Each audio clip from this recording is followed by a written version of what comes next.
Hello everybody.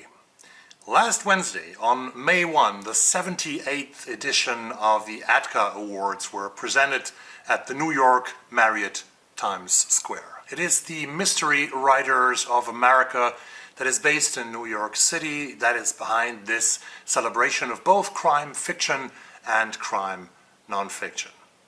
I took a look at the nominees and the winners in different categories, and I present today my 10 favorites from the 2024 Edgars. Books that I hope to get to from the library and on audio, mostly, because remember, I want to buy less books. I won't buy these books. I just have to wait if they come around. The winner in the fiction category, Best Novel, that is the maybe most high-profile award every year, and this year it is veteran James Lee Burke with Flags on the Bayou. Mr. Burke is 87 years old and he could not attend the ceremony. Flags on the Bayou is James Lee Burke's third Edgar winner already, after Black Cherry Blues in 1990 and Summer and Rose in 1998, and is also the 42nd novel in his long career. In Flags on the Bayou, Burke takes us back to the Civil War in the United States in the year 1863. Hannah Laveau is a formerly enslaved woman on the run while under the suspicion of murder. Honestly, it was not my favorite book on that list, and I doubt that I will read it because I'm not that much into historical crime fiction and historical fiction either. So let's go to my Edgar Favorites 2024, because this is what this video is about, right? And let's start with Bright Young Women by Jessica Knoll. I think it was the first read that I did this year, 2024. This book was nominated as well for Best Novel, and it also would have been a worthy winner, in my opinion. The book tells the story of the women that crossed the path of one of the United States of America's most famous serial killers, both victims and the ones that helped to bring him down. And it focuses on the lives of these beautiful and amazing women and calls Ted Bundy a single time by his name. He goes by the defendant, and he is described as an average talented misogynist. Knoll brings a lot of criticism against the true crime genre that sometimes praises serial killers, or at least exploits victims' fate to just make money from it. I have read and reviewed Knoll's book, as I said earlier on this channel. You will find it here. All the Sinners Bleed by S.A. Cosby plays in Virginia and has a black sheriff named Titus as its protagonist. I got this book from the library here in Stockholm, and I'm very curious to read my first book by this author, S.A. Cosby, who has been praised and hailed for some years now. The third book from the Best Novel category that I want to talk about is An Honest Man by Michael Kurita. And it's another younger author, Michael Kurita, who has received a lot of positive reviews, praise in the last years by other writers from the genre. 7 men get killed on a yacht. Some of them are politicians. The police suspects a former killer, Israel Pike, who has killed his father 10 years ago, to be the perpetrator. Somehow, he will bond with 12-year-old boy Lyman Ranklin, who lives with his alcoholic father, and a mysterious woman who threatens to kill him. Kurita has been praised by Stephen King and by Michael Connelly, the latter Connelly blurbing Kurita with one of the best, plain and simple. Now, before we go into another category now, The Golden State by Amy Chua. It is from Best First Novel. Chua is a law professor at Yale University, not the worst, and has written several non-fiction books, but The Golden Gate is her debut as a fiction writer, because Amy Chua and I were born in the same year. She is only 40 days younger than I am, actually, and that gives very hopeful to me that it's never too late to make your debut as a fiction writer.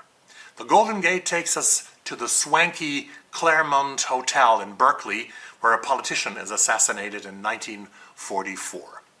It turns out that Detective Al Sullivan finds a link to the murder of a 7-year-old girl named Iris Stefford 10 years ago in 1934.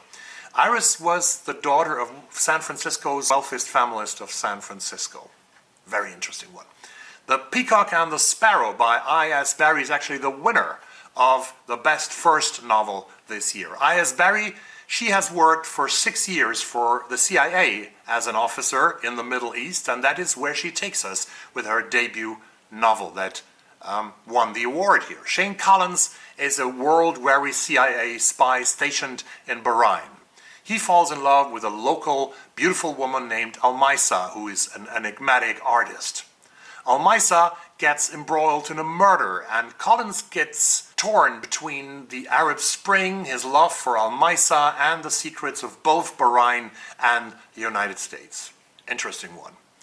Small Town Sins by Ken Jaworowski is a Rust Belt thriller that drew me to this novel from a down-and-out Pennsylvania town.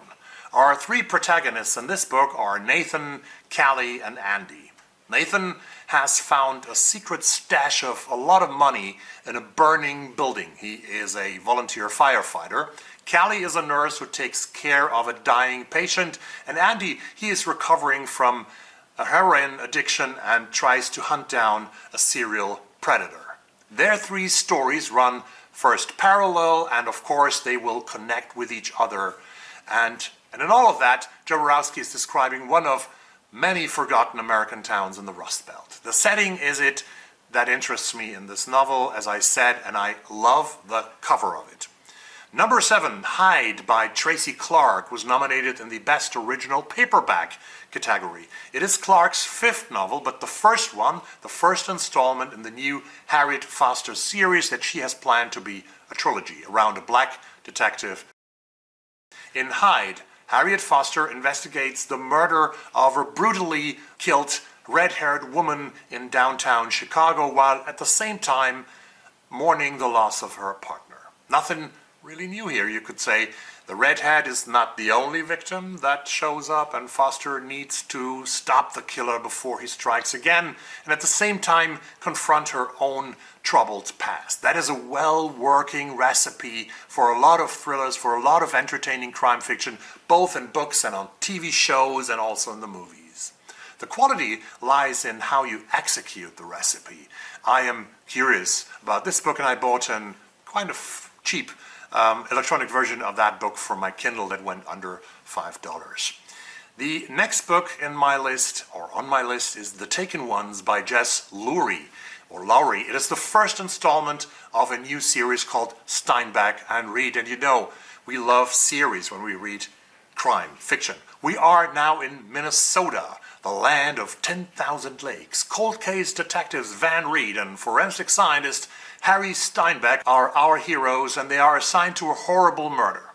In 2022, a woman is buried alive, clutching a necklace belonging to one of 3 girls that disappeared in 1980, 42 years earlier. One girl survived without remembering anything of what had happened to her. 2 others never ever surfaced again. Like already in Tracy Clark's novel Hyde, we will meet a detective with a troubled past and a fear of what she might uncover when she finally might solve this case.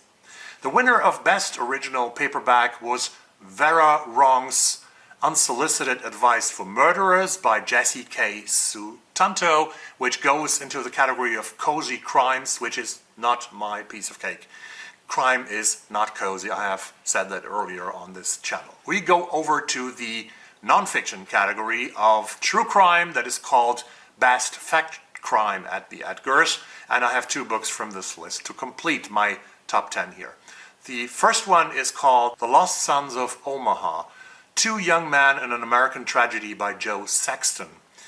Sounds very interesting to me. On May 30, 2020, in the aftermath of the murder of George Floyd, 38-year-old bar owner and former and Marine veteran Jake Gardner fatally shot James Scurlock, a 20-year-old black protester and young father. The shooting resulted in 2 investigations. One of them in which a white district attorney wanted to free Gardner because he said that Gardner supposedly acted in self-defense, and another one initiated by an Afro-American prosecutor, by Fred Franklin, indicted Gardner for manslaughter. A few days after the indictment, Gardner killed himself with a bullet to his head. Joe Sexton's book takes up the toxic brew of misinformation false claims and competing political agendas that came out of this case. Ultimately, Sexton delivers an ugly and heartbreaking reflection of a painfully divided country that is called America. The last and final book on the list is I Know Who You Are, how an amateur DNA sleuth unmasked the Golden State Killer and changed crime fighting forever, by Barbara Ray Venter. The author of this book, Barbara Ray Venter, really, she has changed police work forever, and she has introduced the opportunity to find perpetrators of very serious crimes by tracking down their genetic code and compare it to relatives who are in the enormous database of genealogic research companies. Today she is the leading authority, not only in America, probably in the whole wide world, for this topic, for investigative genetic genealogy, and has not only been the person who tracked down the infamous Golden State Killer Joseph James DeAngelo Jr., who was finally charged for 13 murders, 52 rapes, and 120 burglaries, but also a huge number of other murderers and rapists. In her book, she takes us into her world and her cooperation with local PDs and the FBI. Well, these were my 10 books from the Edgars this year, from these many long lists that are going on in the Edgar world.